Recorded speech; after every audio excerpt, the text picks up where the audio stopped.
sex for favors, secrets, cover-ups, corruption.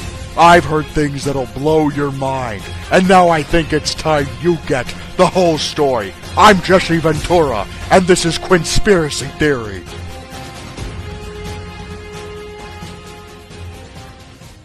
The video I was originally going to upload tonight is gone. I've scrapped it, it's deleted. I've decided to do something different because of this. What you're looking at is a copyright claim against a YouTube user by the name of Mundane Matt on a video called Hell Hath No Fury Like a Lover Scorned. That copyright claim was filed by Zoe Quinn, the person who is the subject of the video itself. Now, in the copyright claim, she had stated that he'd used a still image of her game Depression Quest, which she's a creator of, and that she had ownership over that, and that's why the video needed to be pulled down, because it was infringing on her intellectual property. But the truth is, it had nothing to do with that. The image Matt used in his video, and it was just one image. I want to show you his typical format. This is a typical video that Mundane Matt will put up. You have a still image in the background, you have a transparent barrier on the left-hand side with a title, and he talks over it. And that is exactly what Hell Hath No Fury was.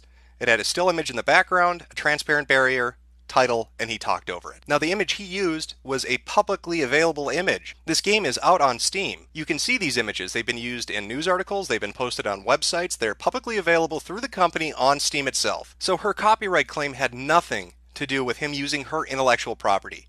What it had to do with was suppressing information from getting out. And that's something that's been going on now for the last 3 days since this began. Sites like Reddit and NeoGAF and even 4chan on certain boards have suppressed this from being talked about because of the implications it has in the gaming industry. Now, what started all of this off was a WordPress blog called The Zoe Post. This was put up by a man named Aaron, who is Zoe Quinn's ex-boyfriend. In the entirety of the blog post, which is extraordinarily long, he goes through a laundry list of complaints as to why the relationship failed and why he's upset. Now, these all seem to be valid to me, things like lying and manipulation and infidelity. However, at face value, it's nothing more than that. Why would that be interesting? So is she taking videos down because she's embarrassed about it? No, she's taking them down because of the people she slept with, that she cheated on him with during their relationship, and who they are, and specifically what they can do for her as an entrepreneur. Gaming journalism has reached a low point over the last 5 years. It started with pieces that had nothing to do with gaming or game reviews, nothing to do with software or hardware, nothing to do with events or expos. It started to travel off into the areas of social justice and feminism and opinion pieces and op-eds that had nothing to do with gaming. It started to have authors who were writing pieces condemning the gaming audience as being sexist and misogynistic, as being racist and bigoted, as being overly violent rapist. This has been seen on Kotaku, on Rock Paper Shotgun, on Destructoid, on The Escapist, on any website you can name. This has been transpiring for the last 5 years. It seems more and more these outlier pieces have become the standard, and that the narrative put forward in them has become cohesive and refined, like a talking point targeted at us as the audience. And there's a reason for that. And Zoe Quinn and what's happened over the last 3 days helps to point that out. That is why this is important, and it needs to be talked about. This has nothing to do with her as a person in a relationship. I don't care that Zoe Quinn fucked 5 guys. I don't care that Zoe Quinn cheats on people she's in a relationship with. That's on her. That's her own personal accountability. Her ethical and moral failures as an individual are for her and her partner to deal with. However, when the people she's having an affair with, when the people she's cheating on her boyfriend with, happen to be able to help her career through their actions related to the industry that she's in, then it becomes a piece of public discourse, and it becomes important because it helps to highlight a massive flaw in the Fifth Estate. Now, if you're like me, you've grown up watching mainstream media, television media, die a death. And it didn't just die this death because of the invention of the internet. It died because of its lack of ethical standards. I'd be surprising no one by telling them that Fox News and MSNBC and CNN and every other mainstream media source you can name is corrupt. We've seen this happen, and we've seen the result of their reporting afterwards. Backroom relationships, money changing hands, manipulation, illicit acts have slanted old media to the point where it's unreliable and no one trusts it. So when the Fifth Estate emerged, when we had internet journalism, we felt like we had something we could believe in. We were going to report to each other. We were going to be the honest people. We weren't going to let other outside factors influence truth. But it has not happened that way. And what took a century to kill old media has taken mere years to undermine new media. So let's start at the beginning and see what the hell is going on here and why this keeps being pushed down and why nobody's talking about it. Now, Zoe Quinn's notoriety extends quite a ways back. As I stated earlier, she's an indie developer. She released a game on Steam called Depression Quest, and reading the description it states, it is a flash text-based adventure game about a person living with depression and how situations affect them. Who doesn't want to play a game about being fucking depressed? I rank that right up there with gems like I have the chicken pox and the hit sequel I have shingles now, oh god does it hurt. Yet this is a game she pushed through Greenlight. How did she get it through Greenlight? In fact, how did this game even get on Steam? Well, if you trace this back to its origins, when she was originally developing it, she started to get a lot of press because she was harassed. She was the victim of a sexist campaign by evil denizens of a website called WizardChan. Now, WizardChan, for those of you who are unfamiliar with this website, is a image board dedicated to the movie Hocus Pocus. They are Disney fucking fanatics over at WizardChan. But apparently, they have an issue. They have a major issue with Zoe Quinn and her game. And she went to Twitter and she went to social media talking about how she's being persecuted and harassed, how people are calling her house and showing up in real life, how it's unnerving her and how terrible this is. And what do you know? The gaming journalist, gaming press jumped to her rescue. Sites like Gameranks and Kotaku and Rock Paper Shotgun all talked about how brave she was. Even other people with notoriety in the gaming scene right now were sending her messages of encouragement, like Anita Sarkeesian and Dina from the Project Mighty No. 9. Another person who, might I add, fucked her way into a position at a company. Now that sounds all fucking well and good, except it's completely untrue. And I can prove to you that it's untrue with the link in the description. Go check that out. It's an Immigrant album, and it is a chronological explanation of why Zoe Quinn is full of shit and why this website WizardChan didn't target her. Now this is important because it helps to establish her character, and we're going to be getting into that in a minute. But what you really need to glean from this is that she was supported by the gaming press and by other certain indie developers and other notorious people like Anita Sarkeesian against these hordes of horrible trolls that apparently were trying to keep her down. Because obviously a video game about depression just is too much for a troll. Now if you fast forward a certain amount of time, the game finally gets through Greenlight, and it gets up on Steam despite numerous people saying they didn't like the game, they didn't think it belonged on Steam, the community voicing their opinion against it, different websites dedicated to video games saying that it shouldn't be on Steam, it doesn't make sense, that it's a non-game. A similar argument that's been raised for other indie developed titles that were supported by the gaming press, like Gone Home and others. Yet she got it through, and the game got up on Steam. And that is where our WordPress blog, the Zoe Post, comes into play. Because now we get to see from the perspective of somebody who knows her personally, namely Erin, and their relationship. Now the interesting thing about the Zoe Post blog is that it chronicles and has captures of interactions on social media. And we get to see what kind of person Zoe Quinn is. And we get to see how she's a liar and a manipulator, and how the people at WizardChan who put together that album that's linked in the description weren't really bullshitting you when they said she's fucking making it up. Now at the heart of the Zoe Post, aside from all the things that Erin wrote down about her, aside from her white lies and her omissions of truth, besides the deceitful behavior and manipulation, is the infidelity. And he names specifically 3 people in his post. He omits 2 names. Of course, due to technological wizardry of other people, those 2 names have been found. And so this is a list of 5 guys. And again, I'm not putting their names out there because I think it's wrong she cheated in a relationship. I'm putting those names out there to show you, or to start to show you, how corrupt gaming journalism and game development have become. These are the 5 guys. Now, to start with, on the very far right-hand side is Joshua Boggs. Now, he was her boss. She had sex with him while she was in a relationship with Erin. The interesting thing is, Joshua Boggs is married.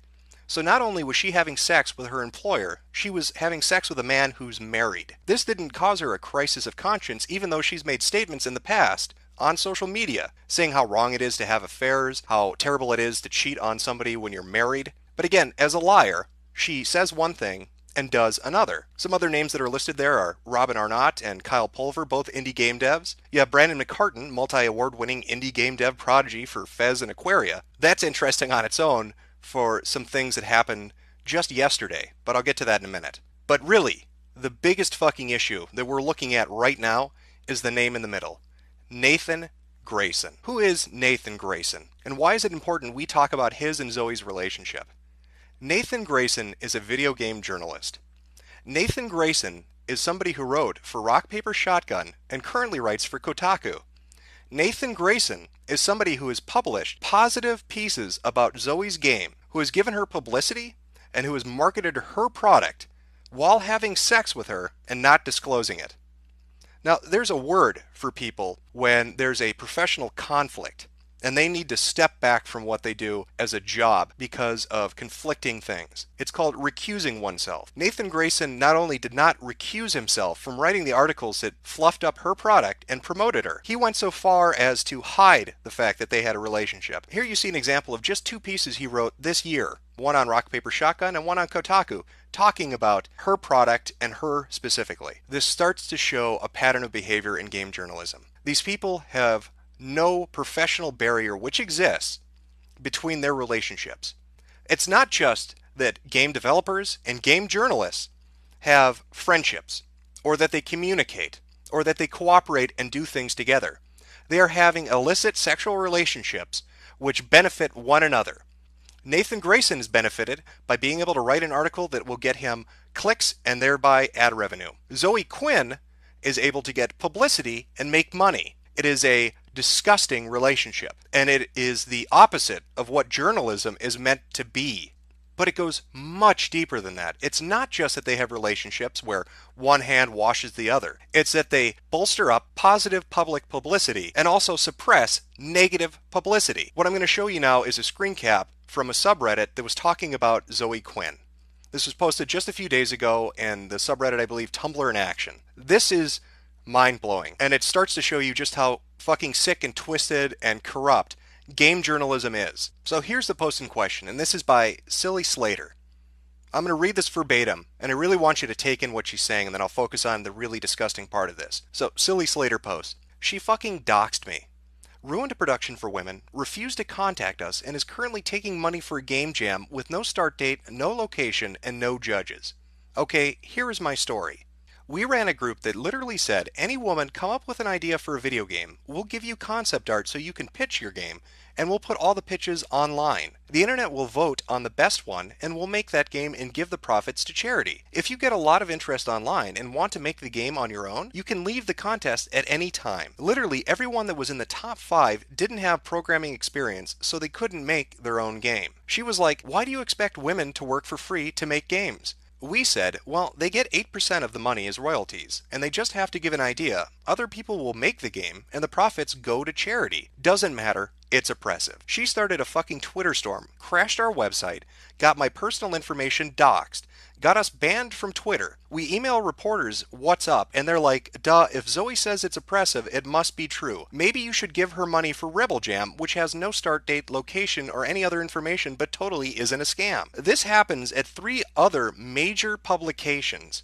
We literally said we'd pay her to consult on future projects, and we'd close down the contest if she would explain to us what exactly is offensive. No response. No response at all. Unless a reporter contacted her, and then she's the victim. All this information is fucking online. The pitches are online. We did everything we said, but no online journalist will publish the story. Please vote. Even if we don't raise enough money, if we show there's enough interest, we can get a winner a grant to make their game. I'm literally making no money on this contest. I just wanted to focus on something other than women being oppressed. I wanted to show that they made good games, and everyone said that's not what women in games want to talk about. So I don't even know where to start about what fucking disgusts me the most about this. We have heard time and time again over the last 2 to 3 years from every gaming journalist outlet that women are oppressed, that they aren't allowed in the industry, that they can't make games, that people are holding them back, and that they just need an opportunity, just one opportunity to get out there and show what they're made of. And here a person puts together something that gives them that opportunity. Here's somebody saying, if you have a good game idea and you want to pitch it to us, we'll fucking make it for you. Show people that women can make good games by making good games, and we'll help you do that. I don't see what's not noble about that. I don't see what the fucking problem with that is. But here comes Zoe Quinn, the professional victim, the social justice warrior, who will lie and manipulate like she did with Wizard-chan, like she did with Aaron, her boyfriend. She comes in, she shits on these people trying to do a good thing for no profit. She doxes them, destroys their ambitions, fucks their company up. But the worst part of this, and this goes back to her relationship with Nathan Grayson, a writer at Rock Paper Shotgun and fucking Kotaku,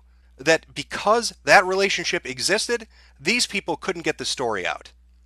It's not just that Zoe Quinn is having sex to get good publicity. It is that Zoe Quinn is using sexual relationships with writers and reporters to suppress bad actions. I want you to try to imagine this sort of thing happening in old media. Imagine Watergate. What if Nixon had driven down to the Post and taken Woodward and Bernstein aside and said, "Hey, if you don't post that whole scandal thing, I'll give you both a blowjob. How about a Hummer in the fucking printing room? Just don't publish anything." And yet it goes deeper. Remember how I mentioned Brandon McCartan? And also Robin Arnott. Take a look at this. Now, yesterday, Phil Fish, a indie game dev who made Fez, went on a fucking tirade on Twitter defending Zoe Quinn and saying that people who were targeting her were bastards and cowards and that you shouldn't attack a strong, brave, independent woman. Basically parroting all those fucking ideas that we've been reading in news articles that get swirled around their little social media circles. And he's saying this to all these people who are raising questions about journalistic integrity. But yet he's making that argument. And why is that interesting? Well, she fucked Brandon McCartan, and apparently he has a connection to Fez. And better yet, somebody comes forward and says that they were sexually harassed at a wedding. Sexually harassed at a wedding by Zoe Quinn. And Phil Fish goes on a tirade against him, basically making him back down. Saying, don't you fucking dare bring that up publicly. If you do, we're going to come after you. And the guy backs down. And oh, look at that. Look who favorited what Phil had to say. Robin Arnott. So just so we're really clear on this, a woman who has repeatedly made social justice and feminist statements about strong, independent women, about equality, who says things like men, specifically gamers and trolls, are terrible and they're sexist and misogynistic, is somebody who uses sex to get favors, and on top of that, is willing to sexually harass people and then cover it up using industry friends with larger fan bases. Do I have that right, Zoe? You not only fuck for publicity, you fuck to suppress stories, and then you also fuck people to make anybody who criticizes you go away. Well, I'm not afraid of Phil Fish, the fucking one-hit wonder indie game dev. Yeah, by the way, Phil, that's why you're not making Fez 2. It has jack shit to do with pressure or you not liking your fans. It has to do with the reality that you can't make another game. You are a one fucking hit wonder. And if you try to make another game, you're gonna fail. So go on your Twitter tirade talking about Fez 2 never happening. Nobody fucking cares. Nobody cares, Phil. You are just an ugly, mutton chop, sideburn having motherfucker with your little fake hipster glasses that runs your fucking mouth about what game development is. You are a dipshit. And you're also a dipshit that doesn't have any fucking standards, apparently, when it comes to people you know. Now, how do I know? Maybe Zoe Quinn fucked Phil Fish. They seem to have been at a wedding together. Phil Fish seems to know her quite well, and judging by Zoe's behavior and the favors she's curried, it's not really that far out of the ballpark for me to say that perhaps Phil Fish is defending her because of a relationship. Hell, what about Patrick Klepek? Remember those conventions they did together and the speeches, "Internet is serious business"? Who knows? Maybe Patrick slept with her. In fact, given that this is the reality of how these people behave and that they have no separation as professionals, let's say that Steven Sotillo of Kotaku had sex with Anita Sarkeesian. Why not? You're letting somebody on staff at Kotaku who has a sexual relationship with somebody he writes about, and you don't have any problem with that. So judging from that, I guess you wouldn't have a problem doing it yourself. So maybe Steven is having sex with Anita. Maybe that's why Kotaku keeps writing those articles. It all makes sense now. We have now reached a point where it has become blatantly obvious in gaming journalism where relationships are influencing what gets published and what doesn't. It is no longer about reporting or journalistic integrity. It is about who is fucking who and who profits from it. And believe me when I say Zoe Quinn profits from it. Her game may be on Steam for free as a free download, but her Patreon sure isn't free. Her Rebel Game Jam sure isn't free. Her begging people on Twitter from suspicious muggings to help pay rent isn't free. She is making money off the back of publicity gotten through sex. And game journalists have no problem with this. And of course, it's all the more hypocritical of them, given their stance on social justice, on feminism, on sexual equality, on gender equality, on sexual equality, on color equality, on all the buzzwords and hot topics they use to clickbait people into coming to their articles. Their high-handed morality and their ivory towers as they look down at us, the peasants, the filthy, disgusting, immoral peasants, and tell us what is right and wrong. And yet, right in their headquarters, right in their home, in their nest, they are doing all the things they condemn us for. They have ruined our hobby, they have shit up an industry, And it's not only us fans that suffer because of this. Look at Xseed. Somebody gets offended a day or so ago about a translation that they did, and all of a sudden they're getting flack left and right about that word because it's problematic and it offended a snowflake. So what is Xseed going to do? They're trying their best, they're trying to appease these people, but nothing is ever good enough. And it is perpetuated by these hypocritical cunts at gaming journalist sites that don't mean anything they print and they just do it for money. And Xseed is just one of the recent examples. I mean, here's another. Here's a journal entry that's up on DeviantArt called Save the Boob Plate. Now this is written by somebody who worked on a game. They worked on Divinity Original Sin. Look at that second paragraph. This journal entry is all about judgmental journalism, offended by design opinionators, and the fearsome white knights that the first two bring in their wake. And this person's talking about what it's like to try to create a game when you're bombarded by these assholes that are constantly shoving their fucking message down your throat. And what makes it all the more worse is that this person suffers not because these people actually believe in the shit they peddle, but because they make money off of it. They don't care. It doesn't matter to them. Their actions speak volumes about their character. So now at the close of this video, I really want you to think on this. We've seen what happened to mainstream media, to old media, as corruption destroyed it. Now we have online media, new media, facing the same thing. We watch as the Fifth Estate burns in front of our eyes because of hypocrites and the corrupt. It is in our hands to call them out on it, to bring them to task for it. If we sit idly by, and we don't, we have lost. Appeasement does not work. Burying your head in the sand does not work. It is not just us as customers that suffer as these people sling shit at us, telling us how terrible we are, and telling us what kind of content we should like. It is developers and publishers and artists and musicians that suffer as well because they misrelate a message from us to them. They preach about morality and social justice. They talk about ethics and an end to sexism and racism, and their personal behavior is abhorrent and completely contradictory to the things they print. They are in bed with each other, they communicate on Twitter with each other and other social media platforms constantly. There is no professional separation between a subject and an author. There is no decorum or acumen for any of these people. And you've just seen a taste of what's happening. Mundane Matt gets his video pulled down by a false accusation. Websites refuse to let this be talked about.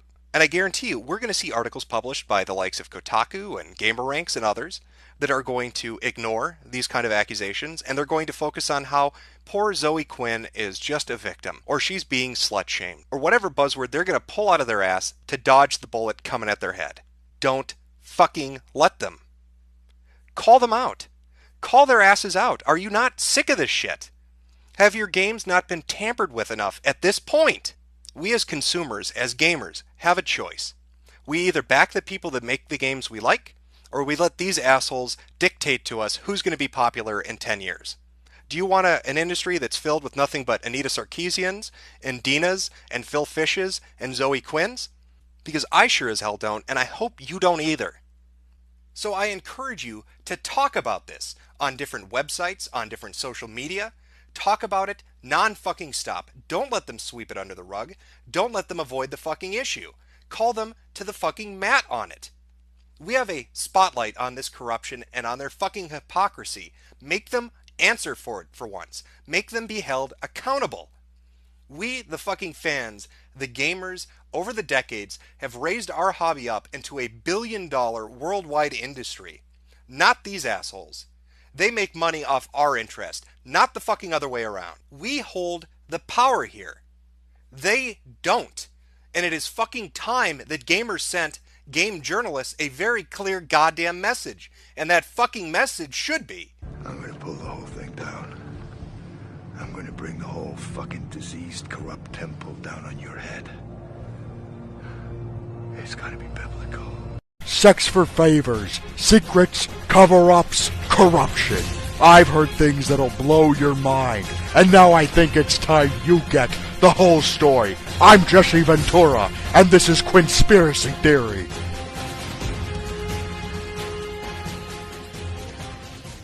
If these past 7 days have taught us anything, it's that the Streisand effect is a very real thing. The harder you try to suppress information, to censor it and prohibit conversation relating to it, the further it's going to spread. In fact, you would have been better served had you ignored it or allowed people to speak their mind in the first place. Yet, for the past few days, we've seen multitudes of examples of suppression and trying to prohibit people from talking about this. We've seen biased narratives put forward on websites with headlines such as "The Anti-Feminist Internet Targets Depression Quest Game Creator Zoe Quinn," or "The Sexist Crusade to Destroy Game Developer Zoe Quinn." We've seen websites which are wholly dedicated to discussing gaming, to discussing the industry and all the events and information that surrounds it, having threads where private correspondences are mocked by the administrator, where dissenters are banned, and where conversation is closed after the groupthink is allowed. On Reddit, one of the larger subreddits which exist, R Gaming, had a thread with over 25,000 comments in it, thousands upon thousands of which were deleted outright by a moderator who had claimed to the user base that Zoe Quinn wasn't relevant, that the information wasn't important, that there's no conspiracy going on, that they just want to maintain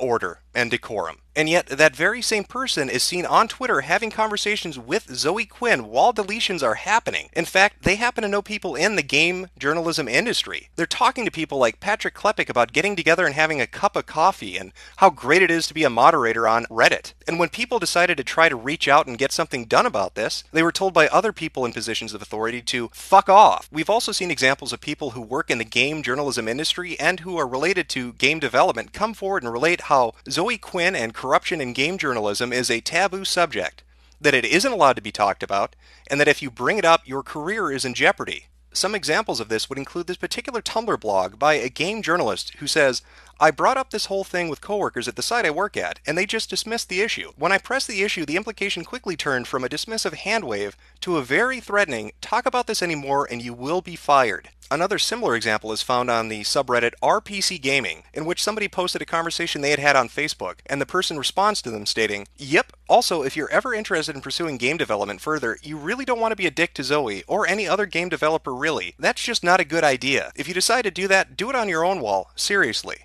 And yet, despite these efforts to put forward a united front, to tell those that are interested in trying to look into this that there's nothing to see here, that it's a non-issue, there's no conspiracy, there's no corruption in game journalism or the development scene, the internet isn't buying any of it. In fact, it's created a bizarre, strange sort of alliance between websites which hate each other, whose user bases mock and deride each other on a daily basis, which have never agreed on anything except this one thing. When you see websites like Tumblr and Reddit, 4chan and GameFAQs, and even Funny Junk all saying with one voice, "We're not going to fuck off, we're not going to be mocked and told to go away, we are going to talk about this, there is something going on," despite their differences, despite the hatred those user bases have for one another, then that should tell you something about how bad game journalism and game development in the indie scene is. Now, ever since my first video went up 3 days ago, there's been a flood of new information in regards to Zoe Quinn, game journalists that she knows and has relationships with, different game developers, and the potential motivations behind those relationships. And one of the first things I wanted to touch on was a statement made by her ex-boyfriend Aaron about 2 days ago, in which he states, "Guys, you seriously don't want to go around making YouTube videos claiming the two names you uncensored are actually correct. First names are not sufficient to establish identity. At the very least, make it clear those two are speculation." Now, the two names he's referring to are Kyle Pulver and Brandon McCartan, two of the people that were listed as the 5 guys that Zoe Quinn had relationships with to help her career. Now, both Kyle and Brandon have both stated on Twitter that people are wrong, that they're not involved, that they have the wrong people, and that the information gathered is incorrect. And while Aaron's statement doesn't come out and outright say you have the wrong person, I'm going to lean on the side of what Kyle and Brandon are saying. I think that at this point, if it had been them, there wouldn't be any reason for Aaron not to just simply state, yes, it is them. And I do think the information that's out there that states that these are the two people, that the names have been uncovered and decensored and have been linked in various ways, are incorrect. And so what that means in relation to Zoe Quinn is there are still 5 guys, it's just that 3 of them are known, not 5. Now, outside of statements that Aaron's made in the last few days in regards to his relationship with Zoe Quinn and his thoughts on her relationships with different game journalists and people in the indie development scene, we finally got a response from Kotaku in regards to the allegations that Nathan Grayson, a writer at Kotaku, had a relationship with Zoe Quinn, a game developer. Now, Stephen Totilo first went to Twitter and then on to Kotaku itself to address this. Now, this is important for a few reasons, but I think the most important one is the fact that this is a third party who, through their conversation with Nathan Grayson himself, can establish that the ex-boyfriend's account of him and Zoe having a relationship is in fact true. Steven states that Nathan did admit that both he and Zoe did have a relationship. So it takes an element of pure speculation out of the ex-boyfriend's account. If it was completely made up, if it was completely fabricated, Nathan Grayson would have no reason to go on record and state that this did happen. Now, Steven in his release statement says on Kotaku, on March 31st, Nathan published his only Kotaku article he's written involving Zoe Quinn. He quoted blog posts written by Zoe and others. Shortly after that, in early April, Nathan and Zoe began a romantic relationship. I have no reason to believe any further action needs to be taken. Well, I'm so incredibly grateful, Steven, that you think no other action needs to be taken. That these timetables seem to be so uninteresting to you. That the fact that Nathan Grayson hadn't told you beforehand that he's romantically involved with somebody he's written about and that may cause a conflict of interest later on. That you had to confront him after this information came out. And that you think there's nothing else to really be looked at and that Nathan really doesn't need to be, persecuted by you or others or us as the gaming public. Now, this entire thing started off with a sex scandal. That's what began this all. Zoe Quinn and the Five Guys. Zoe Quinn has alleged relationships with different people in the industry, and these people may or may not have helped her career out. And you and others have remained quite silent about that. Well, excuse me if that comes off as incredibly disingenuous. Excuse me if that comes off as seeming like you're covering your ass and you don't want to have to really look into things. Now, I want to start off by establishing the bias that Kotaku and Rock Paper Shotgun have when it comes to sex scandals. Now, many of you are probably familiar with somebody by the name of Max Temkin, the creator of Cards Against Humanity. Recently, a woman had posted on Facebook that Max Temkin raped her in college. Now, Max later went on to make a statement saying that he had not raped anyone, but that he understood she might have misinterpreted their relationship and is now seeing things that weren't there, or that maybe he acted in a way that made her uncomfortable, but he had not raped her. Now, Kotaku and Rock Paper Shotgun both ran articles about this. I'm going to show you some. Now, Patricia Hernandez had written one where she essentially said that Max Temkin shouldn't go and establish his innocence, that he should use rape allegations against him as a way to talk about rape victims. That makes sense. Somebody accuses you of rape, but you shouldn't deny it because that might hurt rape victims. Instead, you should stay silent on that and talk about how bad rape is. How insane is that? Even stranger still is John Walker's position on this. Now, in the original article that was released on July 15th on Rock Paper Shotgun, written by Robert Florence, these lines struck me as being interesting. Max Temkin, co-creator of the game, has been accused of rape. Temkin has addressed the accusation and asserted his innocence. The article then goes on to say, so it's weird not to talk about it, right? Why is no one talking about it? Follow on. Now, it's suspicious that they had no problem talking about this. And then John Walker, when the Zoe Quinn allegations start popping up, posts this. For the avoidance of doubt, anyone who posts on RPS anything about the private lives of anyone will be instantly banned. I am so horrified by the treatment of Zoe Quinn and the despicable hypocrisy of these foul bigots who pretend to care about ethics. Well, fuck you, John Walker. You want to talk about ethics? Let's talk about ethics. Zoe Quinn and Aaron had a relationship. Zoe Quinn, like Max Temkin, is a game developer. Max Temkin was accused of rape and denied the allegations. Both your website, Rock Paper Shotgun, and Kotaku decided to run articles about Max Temkin, but you both have remained silent about Zoe Quinn. I find that interesting because in the records that are provided by the ex-boyfriend, Zoe Quinn admits to raping him. This is a screenshot from the blog post, the Zoe post. Look at article number 4. I'm going to read this to you. I've highlighted the really important bit, but I'm going to read the entirety. Views on the ethics of infidelity, which she maintained is inherently wrong even if the person who was cheated on never finds out, because aside from willfully endangering their partner by the way of increased STD risk, if the unfaithful party then has sex with their partner, they are doing so under false pretenses, and therefore without their partner's consent. That is, sex with a partner who doesn't know you've cheated on them is sex without consent. Now follow that up with this. This is a conversation between Aaron and Zoe. Aaron, you lied so much, Zoe, and you made me feel so terrible about even entertaining the idea. You demanded that I don't trust logic and demanded that I blindly trust you, and you worried about me cheating on you, like I was the one at fault somehow. Zoe. No, I was worried because I didn't want to fucking lose you again. It wasn't about fault and it wasn't about you. I wanted to start over, and I guess I never thought I'd ever cheat on anyone. And then you made me feel like legitimately anyone could. Like if I could, anyone could. Aaron, and your spiel about consent? Zoe, I still agree with that, and I fucked up. I hate myself for it. Aaron, and so you had sex with me without my consent. Zoe, I'm going to barf. So John Walker and Stephen Totillo will greenlight articles talking about Max Temkin denying rape allegations that are made against him because they think it's so interesting and so important when a developer of a video game is accused of rape. Yet when they are presented with evidence that Zoe Quinn willfully admits that she had sex without consent, that she raped someone, they don't think that's worth talking about. They don't think it's an ethical double standard? You don't think there's a journalistic question of fucking integrity? I want to remind you that Stephen Totillo has a fucking master's in journalism.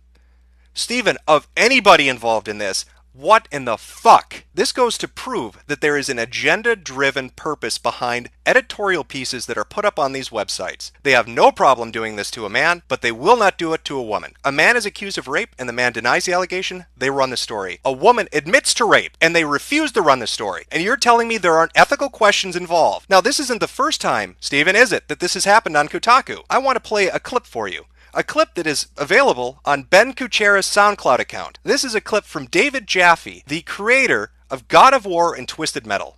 Take a listen to this. I feel terrible about saying it, but nowhere in that sentence do I say the only way you're going to get sex is underhanded trickery. That is your reporter bringing her own fucking agenda to the table.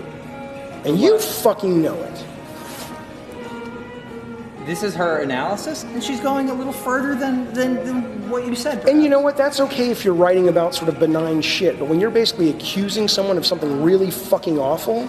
The last is that a girl or woman couldn't actually win a co-op match on her own. Again, not literally what you said. This is how she's interpreting what you said. And there are... She's not the only person to have come up with these things, David. And she's putting this in context. Crude vulgarity that puts men in positions of manipulating women for sexual gain is misogyny. Dude, okay, first of all, it's not misogyny. Misogyny is distrust or hatred of women. That is misogyny.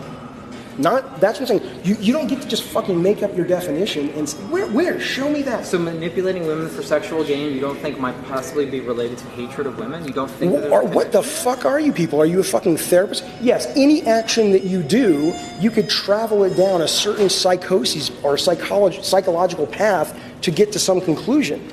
Absolutely. But to say that as a statement of fact and to bold it and to say this is misogyny, you out of your fucking mind, dude. That's Bush League and you fucking know it. And it's her second fucking week or her second day and you don't want to fucking call her out because you feel like it's a fucking bad hire. That's the truth. She's not a bad hire. She's an excellent hire. Well, and not every story is going to make people happy. And some stories... Dude, you know what? Give me a break. If you said Twisted Metal is shit, it's not relevant, it doesn't play well, that won't make me happy, but man, it's your opinion. You have a right.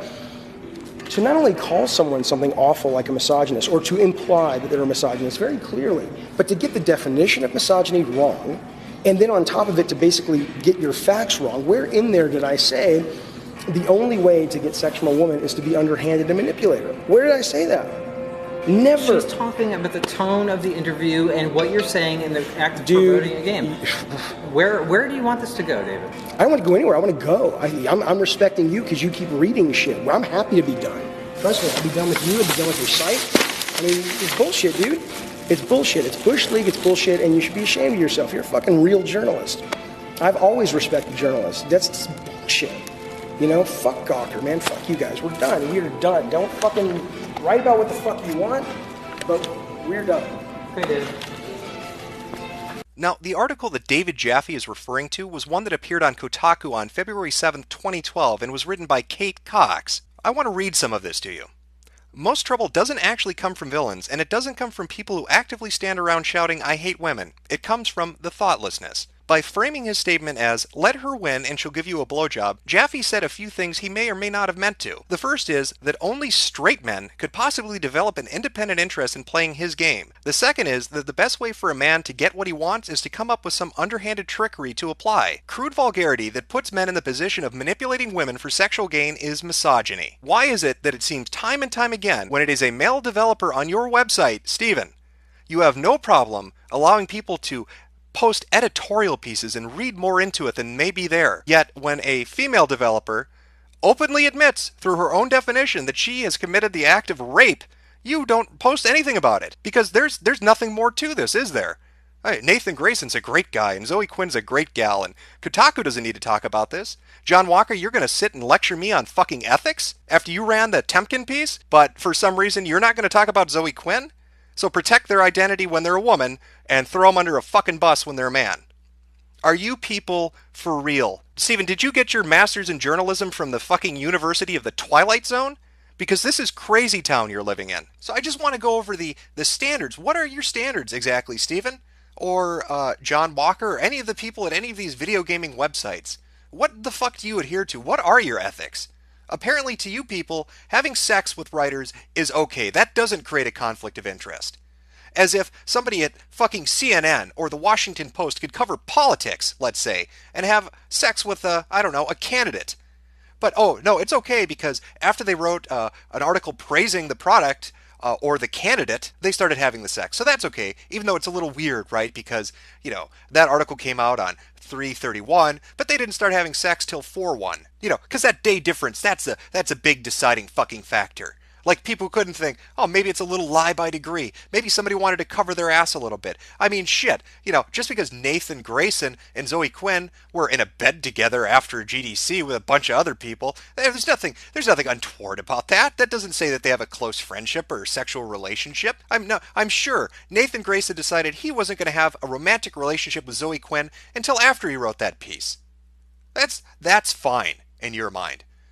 That doesn't matter. To all you people, you think friendships and sexual relationships, that's not a big deal. We're fucking game journalists. We don't have to have standards. Nobody fucking cares. Nobody looks at us like we have a real fucking career. Nice master's degree, right? Like, who gives a shit? We'll write whatever the fuck we want. We'll call ourselves a blog when we get people flinging shit at us, but when we want to get into a backroom conference or we want to interview somebody at Sony or get a demo kit or something sent over to us, then we're suddenly fucking journalists. Then we suddenly have integrity. Hell, at this rate, why not let our journalists financially support people too? Oh wait, you already do that, don't you, Stephen? I mean, there's nothing wrong with Kirk Hamilton paying Zoe Quinn money. And especially since this was going on since fucking July.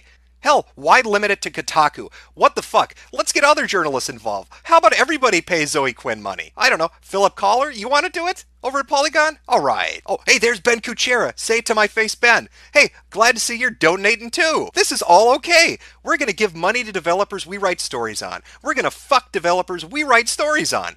This isn't an ethical quandary to you? Are you people insane? Do you live on planet fucking nuts? Like, what is going through your head to justify this shit? And the cartwheels that you all do to jump, like, I don't understand it.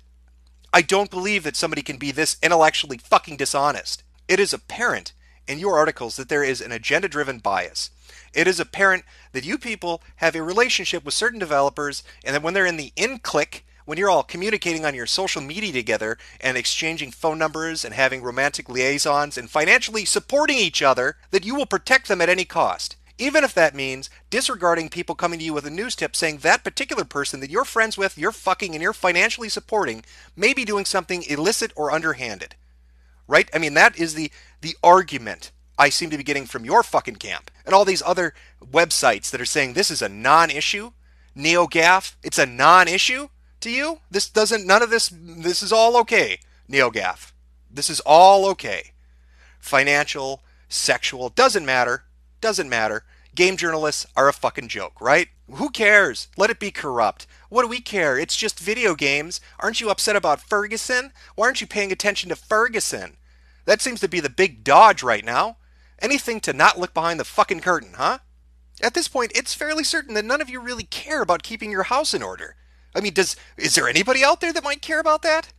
Well, I mean, maybe this guy. Maybe Maddie Lessem would care. I mean, he was one of the focal pieces of that article that Nathan Grayson did write about on March 31st of 2014, the indie game reality TV show that went to hell. You know, the one that sourced Zoe Quinn and Robin Arnott?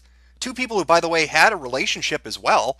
But not like that matters. I mean, sure, Robin Arnott was on the chair of the Indie Arcade Selection Committee, from what I understand. And Zoe Quinn does proudly display that she is the winner of that on her Steam page, on her product page, but I'm sure nothing's going on there. It's not like these people have pre-existing relationships. I mean, what exactly did happen to Maddie? Oh, that's right. He got fired. His career got fucked over. You know, all those articles talking about him, all the buzz about how he fucking sunk that show and how he was accused of all these terrible things. So he got fired for that. I mean, we have all these articles. There was one on Indie Stock, how the most expensive game jam in history crashed and burned in a single day, from Jared Rosen. Again, March 31st, 2014. It's interesting, some of the things he says in that article, huh? Under the section Day Zero, where he talks about how Zoe Quinn and Robin Arnott described the incidents of Day Zero because he wasn't actually there. What is clear, however, is that the pair fought a fairly bitter battle over their contracts. And of course, later on he goes to say, and Zoe pulled me aside with Davey and Tom as she demanded Maddie's head on a stick. There's nothing untoward here. I mean, it's not like you could do a whois domain check and find out that Zoe set up rebelgamejam.com on the very date these articles ran, and that on this website for this game jam that has not happened and no information has been posted about, it states that Rebel Jam is currently being headed by Zoe Quinn, and that if you want to help out, please donate here. And where is here exactly? Well, it would be this particular PayPal account, the Quinnspiracy. And whose PayPal account is that? I mean, is that the game jam? I mean, it's headed by Zoe, but obviously this must be a group endeavor, so whose PayPal is that? Oh, that would be Zoe's PayPal, the same PayPal she links to from bizgo.biz, right there at the tip me portion. That's weird, isn't it? That somebody would have a game jam donating directly into their normal PayPal account where they take tips. How do you separate that money? How do you keep track of it? One could almost argue, looking at this, that Zoe is taking money for something that's never going to happen into her personal account and spending it, and not putting up any information to update anything on. So I wonder what Maddie would think of all this. I mean, from his perspective, he's looking at a person who wrote an article about him, Nathan Grayson, who's confirmed to have a relationship, at some point, a romantic or sexual relationship with the person he sourced in a story, Zoe Quinn. The other source in that very same story, Robin Arnott, also is alleged to have a sexual relationship with Zoe Quinn. On the very day these articles ran, talking about how badly he fucked up this game jam, Zoe Quinn establishes her own game jam with a PayPal that directly links into her own private account, where she takes money and doesn't post updates. That would look rather fucking suspicious, like perhaps there's collusion going on. Perhaps there are pre-existing relationships which are altering the truth of the event. Perhaps maybe some of the key players intentionally fucked up a $400,000 game jam for this sole outcome. Who knows? I mean, hell, he could think up a lot of things, like the phone number to his lawyer, and a good court to drag Gawker's ass into, since they're the parent company of Kotaku, who all these people are associated with in some weird, vague way. All these different journalists and developers, and they all seem to have these relationships, and don't mind putting out bad press about certain individuals, and apparently profiting from it. That would be my guess as to what Maddie would think in this particular situation. It's now been 7 days since the Zoe Post blog first went up online. In the time since then, numerous new allegations along with pieces of evidence have come forward showing different kinds of relationships that have existed between the gaming press and different developers. These relationships have run the gamut from close friendships to sexual and or romantic relationships to even financial support. There have been allegations that have been mounting that there's favoritism shown and that there's bias in the coverage.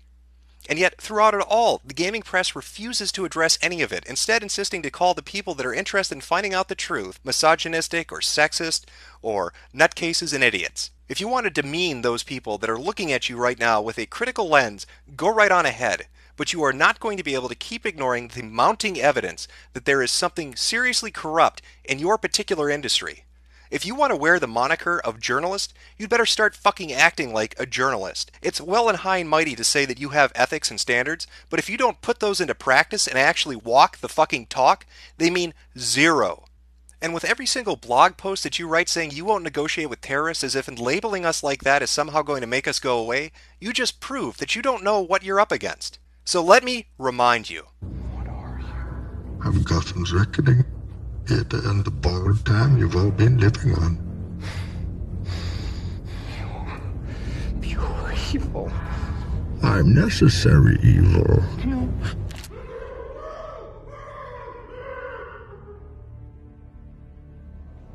Sex for favors, secrets, cover-ups, corruption. I've heard things that'll blow your mind, and now I think it's time you get the whole story. I'm Jesse Ventura, and this is Quinnspiracy Theory.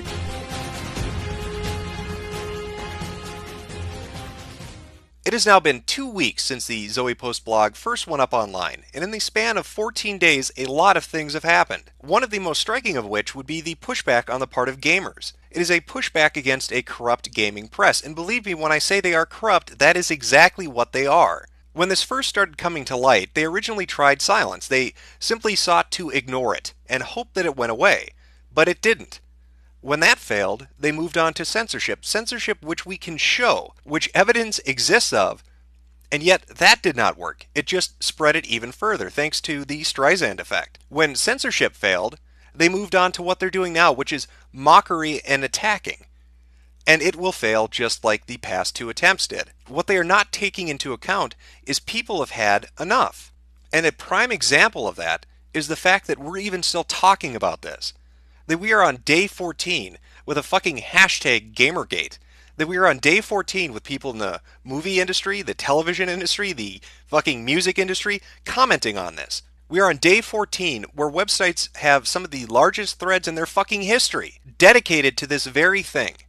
It is not going away, it is not diminishing, and it is not dying. And that speaks volumes to what is happening, because the internet is a place where things happen in quick succession. You are lucky if you can keep the internet's attention for a day, let alone 2 entire weeks.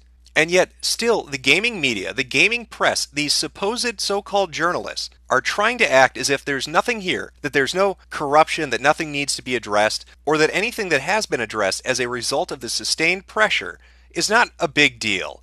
That it's really not as big as you think. There's no conspiracy, there's no collusion. You're all just deluding yourselves and thinking that things are taking place and they're not really happening. But we, the game journalists, we have your best interest in mind, so just shut the fuck up and we'll tell you what to think. Now, it's been hard to keep track of all this because so much shit has come to light.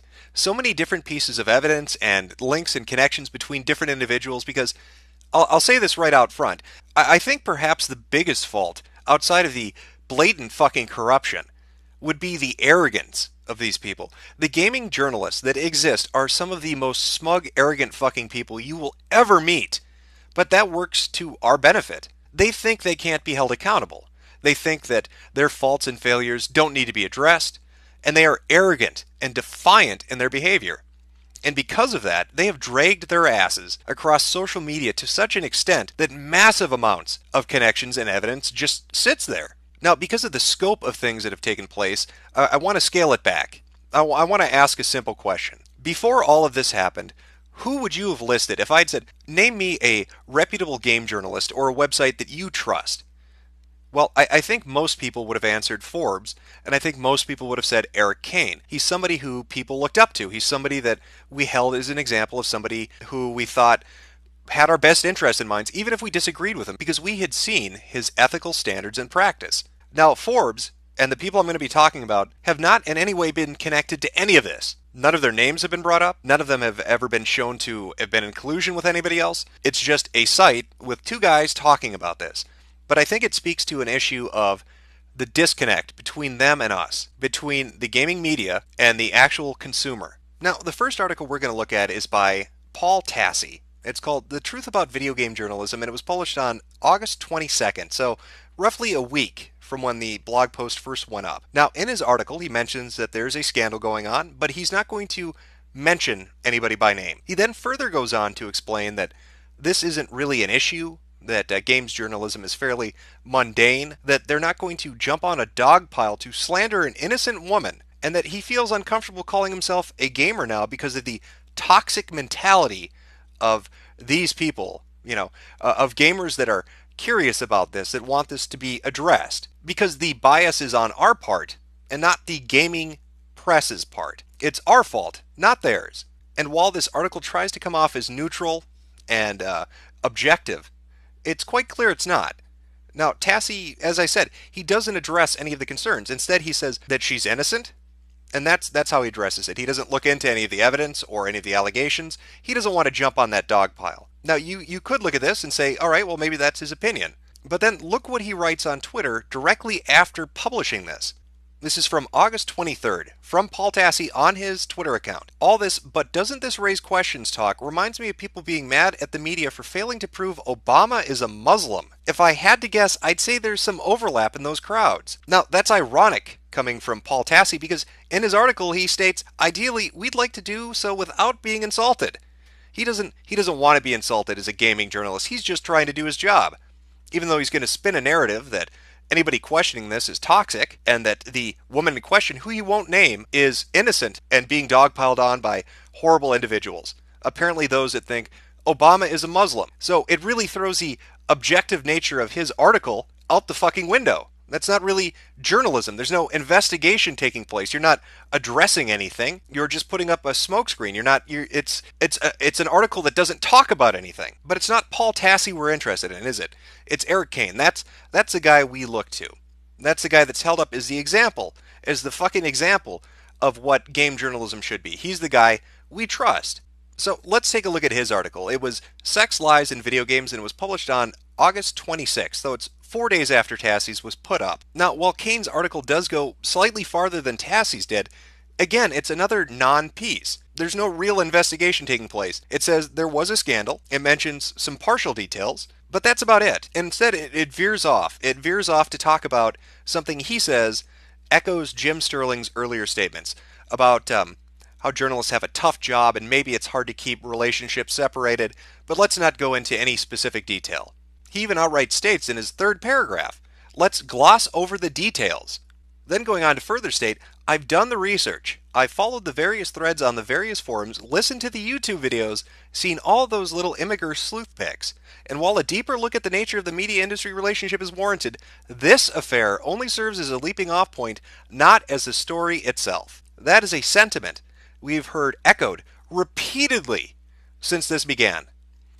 They will not talk about this. They refuse to talk about this. And again, this is a publication that's not connected to it.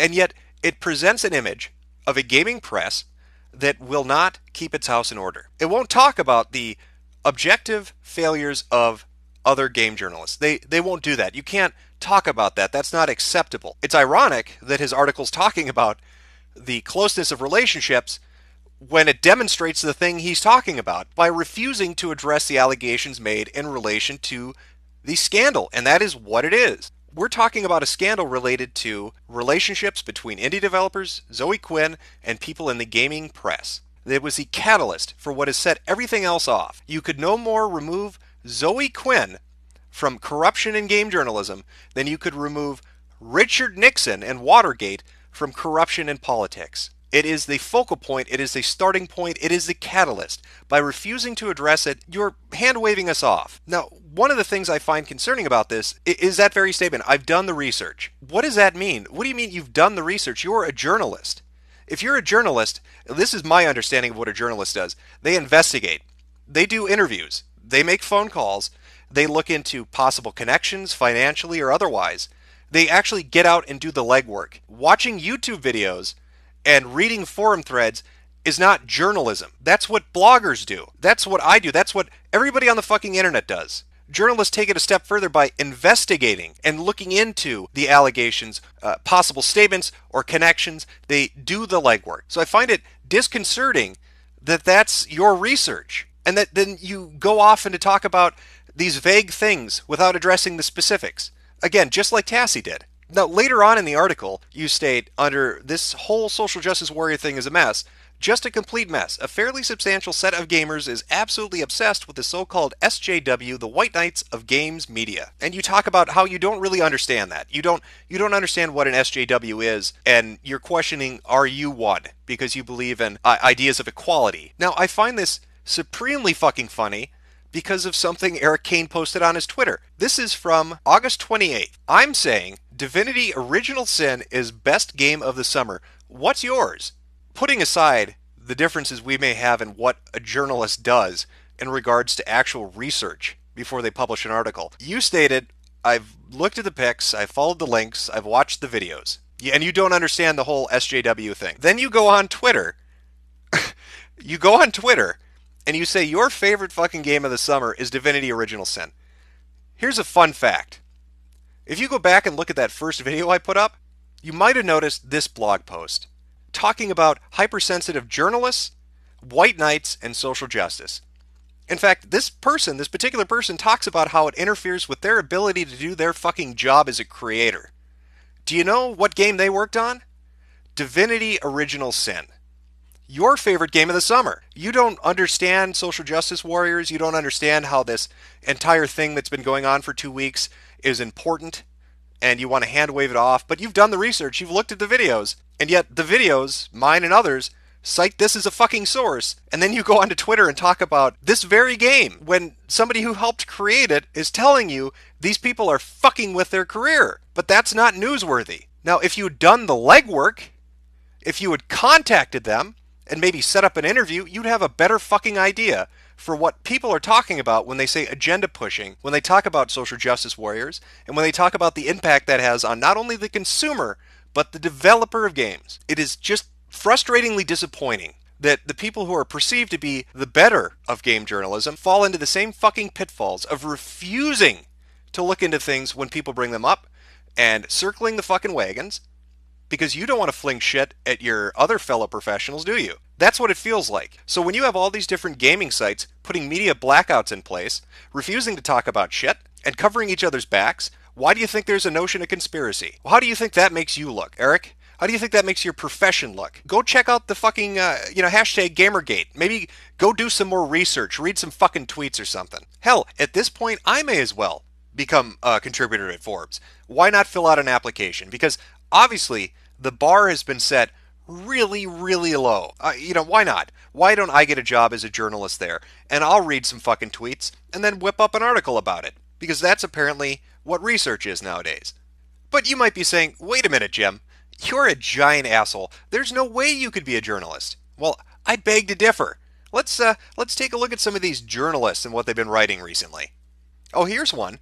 Somebody asked, what does gamer even mean to you? And the response from somebody who's written articles for Polygon and other sites, shit person who cares way too much about video games. That's great. Good idea to insult the demographic.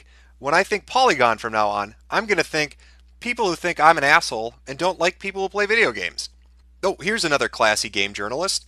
My Twitter is full of wound-up nerds, proving my point all day. I love that as somebody who plays video games, to have the people who purport and claim to be fans of gaming and who want to write about gaming and work in the industry insult me. That makes me feel all warm and fuzzy inside. Nerds, geeks, shit people. That's a really smart decision, and it doesn't make you all look like a bunch of bullying assholes. They may be saying, but again, Jim, you're a giant dick. That's true, but I'm not going around claiming I'm a fucking journalist, am I? You don't see my name slapped up on Kotaku. I didn't go get a master's degree in journalism, did I? But these people want to play pretend.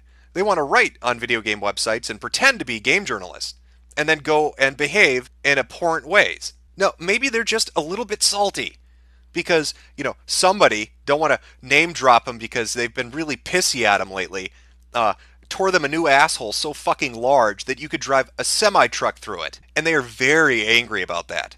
Because it's not somebody they can just push around. It's somebody bigger than they are. They don't like that. They don't like the idea that somebody in a position of power wants to take a shit on them. Like, they're taking a shit on us. But no, I really do think, I think I'm going to become a game journalist. I'll even come up with my own agenda because agendas are okay now. Maybe you all haven't heard of this yet, but having an agenda and being a journalist are not mutually exclusive things anymore. It's totally okay. Take this article, for example. Announcement readers who feel threatened by equality no longer welcome. Now, maybe you've never heard of this website, but it's apparently big in Australia. As they claim, we've also built one of Australia's most popular gaming news and review sites. And that funny little line under that, most experienced journalists. Well, let's see what kind of statements they make. As long as I am in charge of this ship, I will happily admit to pushing an agenda. Oh, and comments are closed on this article. That's another common theme among all these very brave journalists who like to go on Twitter and mock gamers. They'll immediately block them, and then they'll publish articles mocking them and close the comments because they are such brave professionals who are so open to honest feedback that they run away like cowards. Which makes you wonder, is there any redeemable quality to these people, to their profession, to these websites? Over the past 2 weeks, we've uncovered a treasure trove of things they didn't want to talk about. And throughout the course of it all, they kept telling us there's nothing to discuss, there's nothing to address. Take Polygon, for instance. Here's a statement they released this past week about Patreon support. Patreon, again, is a service that's like a monthly stipend. You're not creating a product, you're just getting paid to exist. That's what Patreon is. Think of it like the Kickstarter for people, except they never start anything. They just sort of lazily lay about because you're fucking paying the rent. Why would they get off their ass? So here's Polygon saying that they see no issue with their reporters financially supporting people. So think the likes of Kohler or Kuchera, that's okay. We can't see any foreseeable bias that might emerge from you investing in people in an industry you report on. This is like black magic to them. They don't get it. It's hoodoo. It's all mystical and shit. But then again, this is Polygon we're talking about. It's not like they have ethics in the first place. I mean, after all, these are the people that allowed somebody to review a game who had a relationship with the developer. That's a real class act, Polygon. You're really lighting the fucking way to the future of journalism with your ethics and behavior these past 2 weeks. Now, Polygon wasn't the only one to release a statement. Kotaku did as well. Editor-in-Chief Stephen Totilo released a statement about Patreon as well. His was different. He said they did find that there were conflicts of interest with people who report on an industry donating to people in that industry. So that will no longer happen to Kotaku. Now you might say, isn't that great? Look, here's Stephen Totilo taking a stand. And in fact, didn't he also address that Nathan Grayson thing? I mean, it seems like Stephen is actually stepping up to the fucking plate. Yes, it seems like that.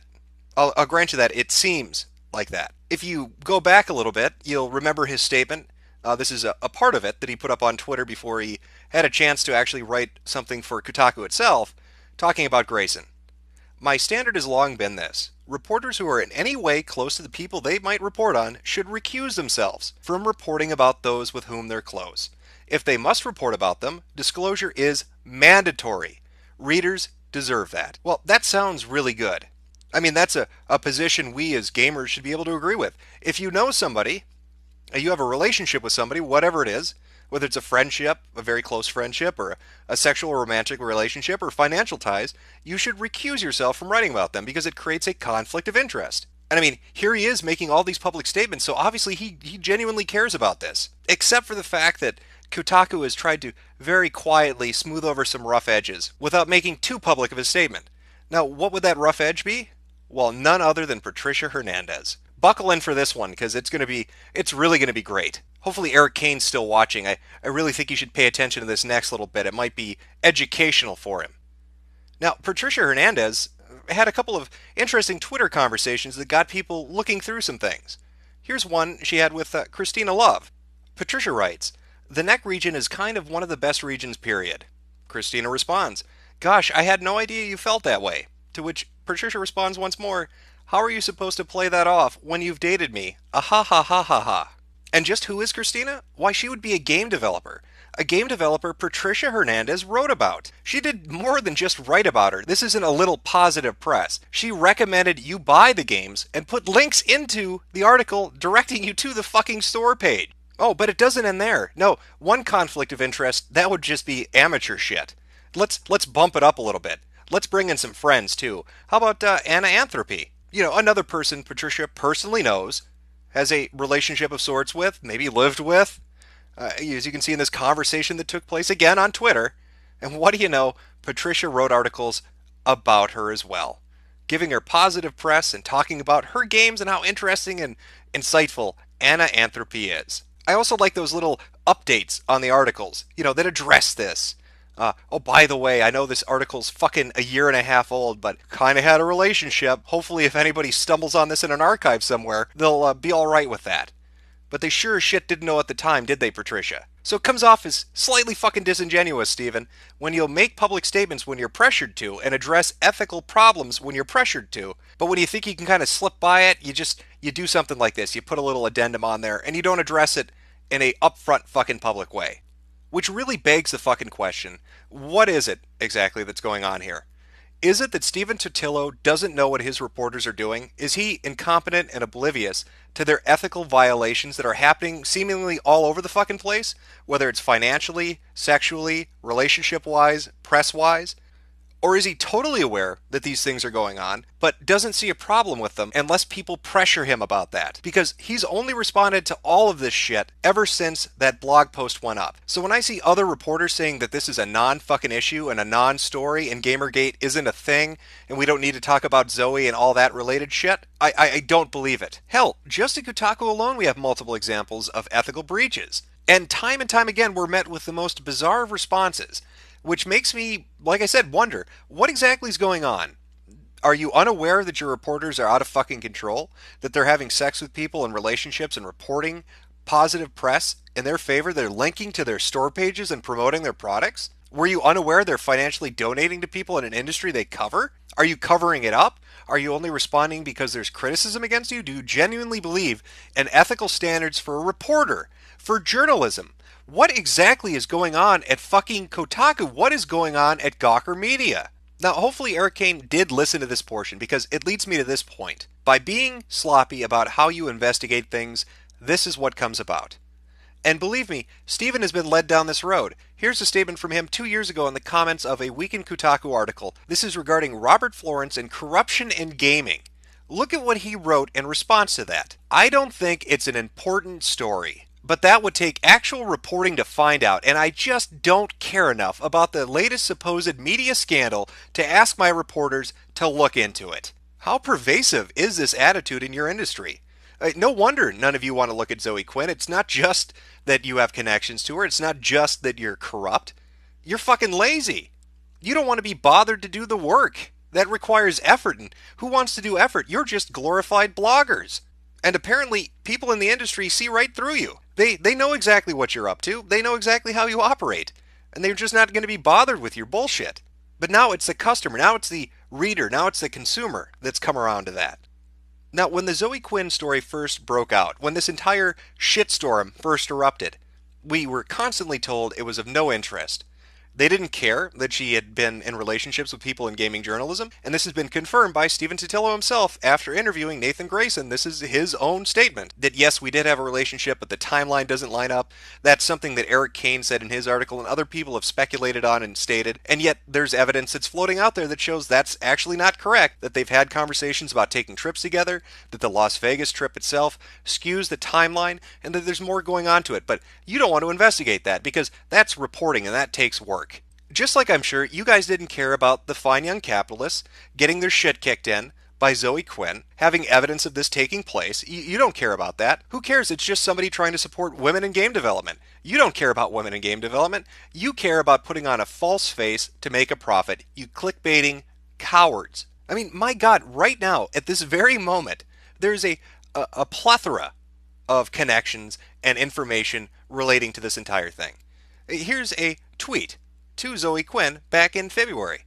We exploded their site, oh my god us. To which Zoe Quinn responds, oops, we DDoSed something by accident. Now, if you look at the entire conversation, it's them talking about harassing the fine young capitalists, it's them talking about going after the fine young capitalists, and throwing out criticisms that are frankly untrue and have been proven to be untrue. Now, who exactly is that that's making that tweet to Zoe? That's kind of interesting. I wonder, do they have any connection to any of this? Why, that account, that Twitter account, is owned by Maya Kramer. Well, who is Maya Kramer? Well, Maya Kramer would be in PR.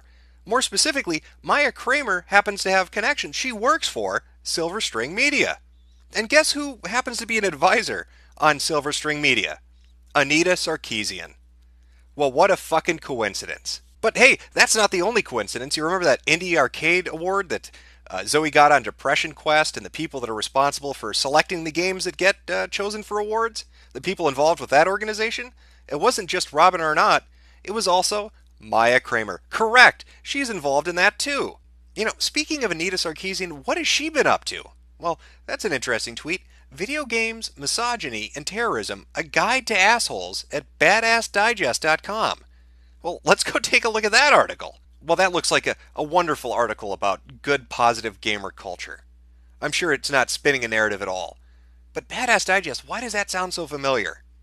Wait a minute, do I know who's the editor? No, I'm sorry, the badass-in-chief at Badass Digest? Oh, that would be Devin Ferrasi. You know, the guy who doxes women on his Twitter account. Don't worry about it though, Anita. It's not like you're a feminist or anything. And besides, he has excuses. It's just this stupid fucking woman. He doesn't care. He'll put her information out there, doxing women on Twitter, giving them harassment. He's got justifications. Oh, who cares? It's a temporary email account. What's going to happen? It's not like they'd get threatened or harassed. But Devin Faraci, why does that... It still sounds familiar. What else do I know him from? Oh, he was the guy that was making jokes saying that he respects ISIS more than the people who are against Zoe Quinn. Now, wasn't ISIS the terrorist organization that kills real journalists? I'm stunned. Why would Anita Sarkeesian, a feminist, be linking to a website run by a man who doxes women and supports terrorism? That's fucking crazy. That's almost as bad as being an advisor at a PR firm that has relations to a person that destroys game jams dedicated to women. Now, Mr. Faraci here likes to compare people that are interested in Gamergate to ISIS, as in saying that we have a jihad against them, that this is some holy crusade. Well, he would be wrong. It's not a jihad, it's not a crusade, it's not even a revolution. It's a reformation. We are walking up to your front fucking door, and we are nailing our edict on it. Because we've seen what you've been doing to the thing we consider holy. You've been shitting it up with your corruption and your close relationships and your financial ties and spinning narratives that basically desecrates the thing we love. And when I say something like spinning narratives, that's exactly what I mean. See, ever since this Gamergate thing broke and people started calling out all these websites on the shady, underhanded shit they've been engaged in, that's been verified by people at these websites, whether they've excused it or admitted to it, we suddenly got this. A barrage that took place between the 28th and the 29th of article after article after article, one after the other, non-fucking stop, all saying the same thing. The gamer identity is dead. Gamers are horrible people. Gamers are terrible. They're misogynistic. They're sexist. We need to get rid of them. Well, excuse me for being a bit fucking incredulous here, but when I see 10 fucking articles all drop on the same day saying the exact same fucking thing, it almost feels like, I don't know, a PR company might be involved. Like these independent journalistic websites aren't really independent at all. Like maybe they're colluding with one another to put forward a narrative, a message, a talking point, or an agenda that they want to shove down the throat of the consumer. It almost seems like a hissy fit, like tantruming children that are upset that they've been dragged into the fucking daylight where they get exposed. And hell, this video has gotten so long, I've talked about so much of this shit at this point, because there's so many fucking examples of it, that I can't even get back to the Max Temkin thing. Yeah, that's right, apparently Zoe Quinn's ex-boyfriend posted more information in relation to Max Temkin's rape apology that he posted online. Apparently, guess who wrote that for him? Zoe Quinn. And why did she write it for him? Because he was going to financially support her game jam, and she didn't want bad PR, so she wanted to craft a message she thought would appeal to people. Are you fucking kidding me with this shit? Does it ever end? Is there a bottom? Have we reached it yet? I can't tell anymore. I want to drop a fucking nickel and listen to how long it takes before it starts bouncing off something. For the past 2 weeks now, we've been repeatedly told that this is a non-story and that nobody's interested, and yet all the information we have says otherwise. Site after site has repeatedly talked about it. Some of the biggest threads that have ever appeared on forums are about this very thing. Websites that are repositories for information have been accessed hundreds of thousands of times. Google searches 500,000 fucking times. It gets bigger and bigger by the day. If you think attacking us and trying to spin this on us is going to work, you are sadly mistaken. And I think perhaps the craziest thing about this all is that somebody needs to get a hold of Jeff Keighley and tell him to say thank you to Kotaku and Polygon and Rock Paper Shotgun and all of the others, because they've made him look good. Guess whose name hasn't been connected to any of this shit? Jeff Keighley. Guess what website hasn't been connected to any of this shit? IGN. He may be the fucking Dorito Pope, but at least he's clean in my eyes. Because after all, popes are celibate. And that's how I know he, sure as shit, ain't one of the 5 guys.